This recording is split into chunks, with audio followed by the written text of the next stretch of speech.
Buenas tardes. Muchas gracias, señora presidenta. En un tiempo en el que la miseria asola a España, como no recordamos en la historia reciente de nuestra democracia.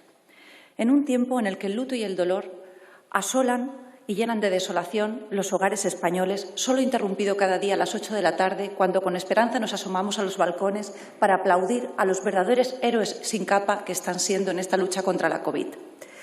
En un día en el que hoy nos somete el Ejecutivo un quinto Real Decreto Ley desde que comenzó esta crisis para intentar hacer frente a la mayor crisis a la que nos hemos enfrentado, como estaba diciendo, en España, en la historia más reciente de nuestra democracia. En este tiempo, señorías, encontramos que el Gobierno socialcomunista de España ha abandonado a los españoles. Su única preocupación es el relato, y a este relato responde el Real Decreto Ley 11/2020, que no hace sino suponer un nuevo avance en las aspiraciones chavistas del señor Pablo Iglesias, incorporando una serie de medidas que pretenden una mayor intervención en nuestra economía y que, pese a venderlo como un supuesto escudo social para hacer frente a la grave crisis provocada por la COVID, como ahora razonaré, no es tal. En la memoria abreviada de análisis del impacto normativo que han remitido a esta Cámara, decían, como ha anticipado la señora vicepresidenta, que pretende cumplir tres finalidades: el apoyo a los trabajadores, consumidores, familias y colectivos vulnerables, reforzar la actividad económica y apoyar a empresas y autónomos, ajustar el funcionamiento de la Administración pública a las necesidades actuales. La realidad, sin embargo, es que las medidas que el texto incorpora son claramente insuficientes. Por citar un ejemplo concreto, la moratoria o reducción de la renta de los alquileres que han establecido no cubrirá más que a un pequeño porcentaje de inquilinos. Hablamos de entre un 5 y un 10% de las viviendas alquiladas en España a las que resultará aplicable esta medida, que beneficiará a los escasos inquilinos a quienes han definido como potenciales beneficiarios. ¿Este es el escudo social que merecen los españoles, señora vicepresidenta? No, en nuestra opinión.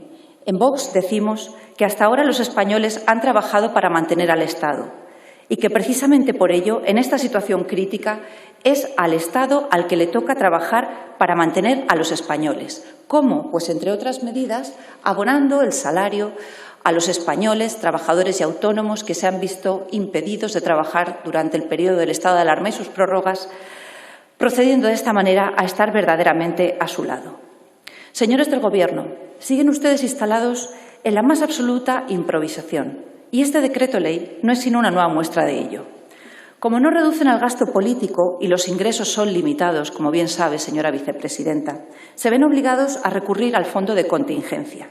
Y como este es insuficiente, ya nos contará el señor presidente del Gobierno de dónde va a sacar esos 200.000 millones de euros a que aludía esta mañana, prevén, para alimentarlo en el artículo 49 del texto, tomar el control de la caja de los organismos autónomos y de otras entidades integrantes del sector público estatal. Su improvisación ha dado lugar a una posterior corrección de la señora ministra de Hacienda, porque es evidente que únicamente podrá afectar a las entidades públicas con presupuesto limitativo. Sí que le rogaría, señora vicepresidenta, que antes de proceder a publicar en el BOE la corrección correspondiente de errores, se preocupe de leer el artículo 47 de la Ley General Presupuestaria, porque se han olvidado de mencionar el necesario acuerdo previo de los administradores antes de exigir el ingreso de las disponibilidades líquidas. A esta batalla del relato que les preocupa y ocupa, y en la que, como última ocurrencia, el Gobierno ha sacado a relucir falazmente los pactos de la Moncloa, siguen anclados en las mismas mentiras que les llevaron a sacar a la calle a cientos de miles de españoles para, con grave riesgo de sus vidas y en una clara negligencia criminal, celebrar su manifestación ideológica del 8M.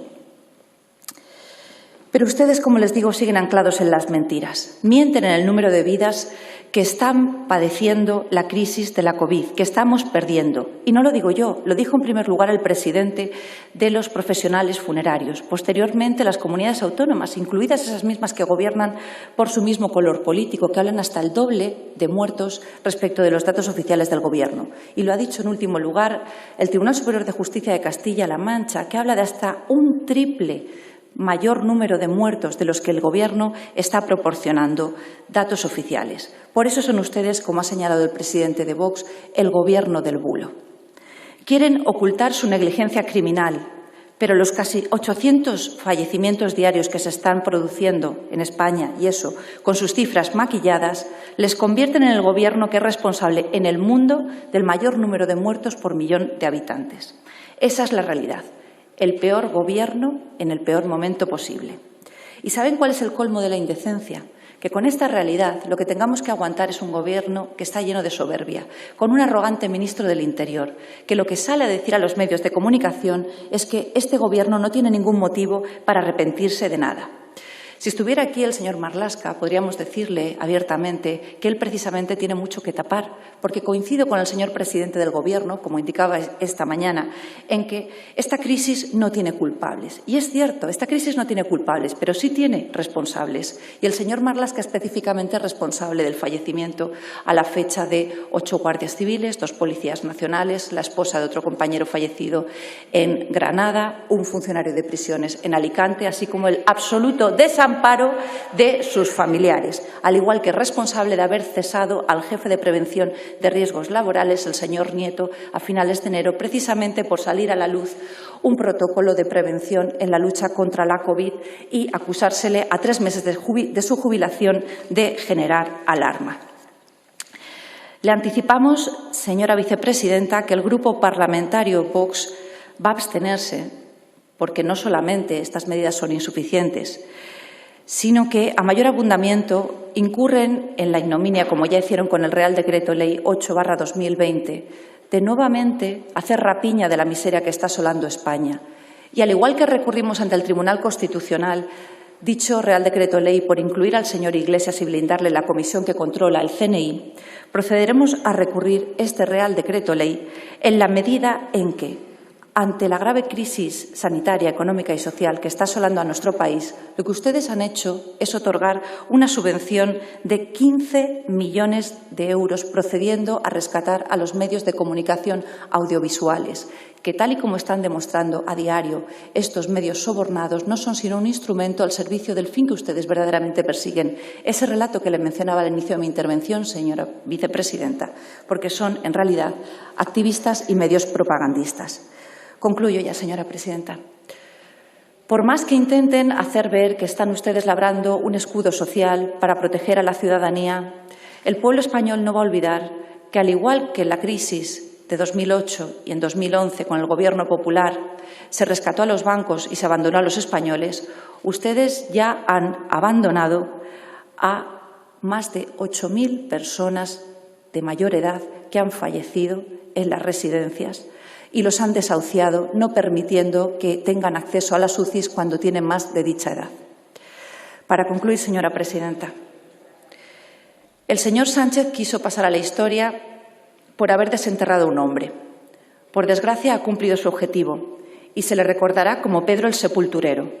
Se empeñó en desenterrar a un muerto y acabó enterrando a miles. Se lo ha dicho el presidente Abascal y yo hoy se lo reitero.